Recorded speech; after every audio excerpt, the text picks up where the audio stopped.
So moving on to pelvic placement, if we talk about this neutral position a little bit more, we talked about posterior and anterior tilt when the pelvis tilts.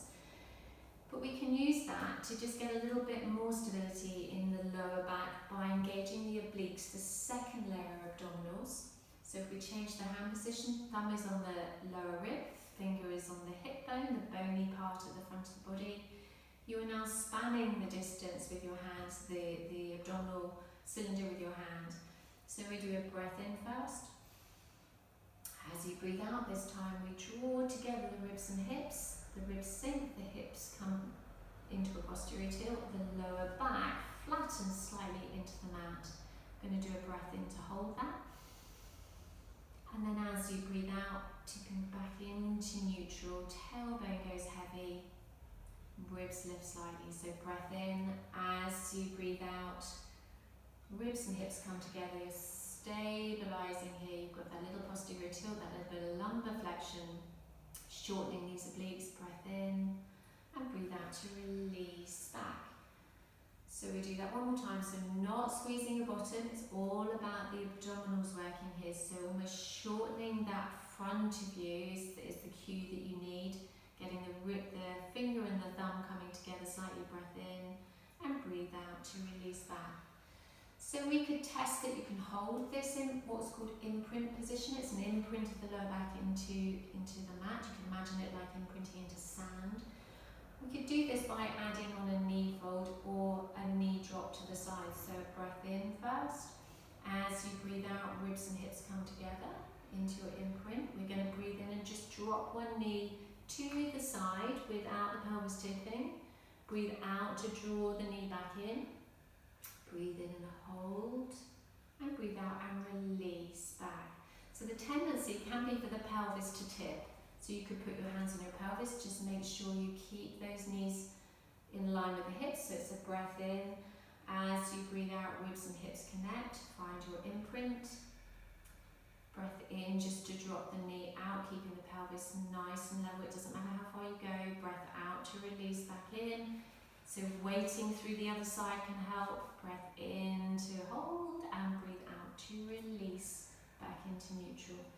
So you could take that up a step by bringing in a single knee fold. So it's the same breath pattern. So breath in, breathe out, ribs and hips connect. Not jamming the back, but using those abdominals. Breath into the leg to a 90-degree tabletop position. Good.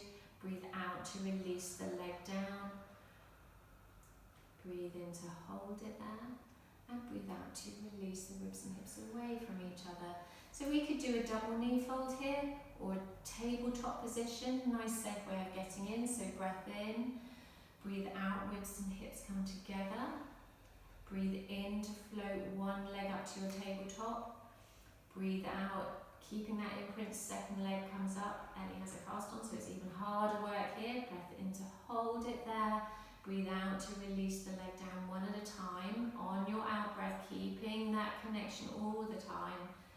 And then releasing your imprint, releasing. So you're nice and safe in your lower back, your engagement through your transverse abdominis and your obliques are protecting your lower back as these heavy levers of legs are lifted against the strong core. So that's your principles of Pilates. You switch on this stability and then use your levers of your legs, or in some cases your arms, to test that you can hold that stability. Imprint gives you a really good little neat trick to help you do that. If you are strong enough, you don't need your imprint, you could just keep in neutral. So if we kept that lower back gap and then really focus that abdominal connection, we could lift one leg and stay in neutral. And then lift the other leg, keeping a neutral, belly button pulls down, down, down, down, down. Good, lovely. Breath in to hold. And breathe out, keep that belly button there. Bringing one leg down. Breathing out, keeping that out breath to bring the second leg. Well done, and release there. So don't underestimate how hard this should be. This is a tricky thing to do, to hold that connection. You could decrease the stability by putting yourself on a wobble cushion or a roller. But all the time that cylinder has to stay on. So this isn't about bracing and holding tight, this is about active movement, but connecting where your strength is to use your levers in a safe way. This training of your abdominal cylinder means if you're out walking, running, climbing, whatever it is you do as a sport cycling, this has been trained to switch on as you use your levers.